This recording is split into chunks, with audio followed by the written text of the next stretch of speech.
নমস্কার, সুকুমার রায়ের আমি একটি কবিতা পাঠ করে শোনাচ্ছি। কবিতার নাম সাবধান, লিখেছেন সুকুমার রায়। আরে আরে, ও কি করো প্যালারাম বিশ্বাস? ফোঁস ফোঁস অত জোরে ফেলো না কো নিঃশ্বাস।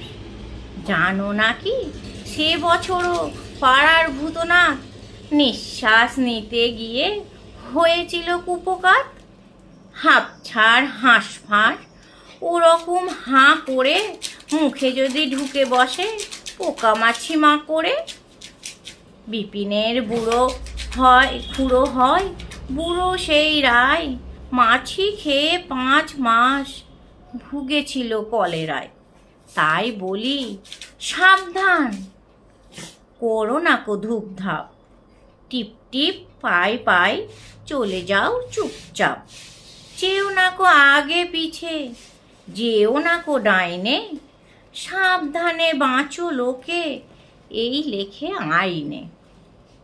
পড়েছ তো কথা মালা, কে যেন সে কি করে, পথে যেতে পড়ে গেল পাতকোর ভেতরে। ভালো কথা, আর যেন সকালে কি দুপুরে নেও না কো কোনো দিন ঘোষেদের পুকুরে।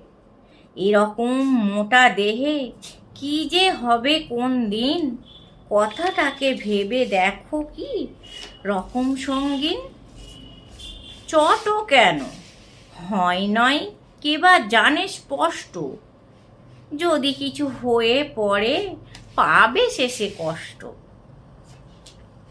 মিছিমিছি ঘ্যান ঘ্যান কেন করো তক্ক, শিখেছ জ্যাঠামি খালি এঁচড়েতে পক্ক।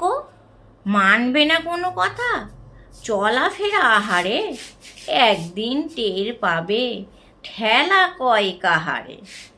রমেশের মেজ মামা সেও ছিল শেয়ানা, যত বলি ভালো কথা কানে কিছু নেয় না। শেষকালে একদিন চান্নির বাজারে পড়ে গেল গাড়ি চাপা রাস্তার মাঝারে। নমস্কার।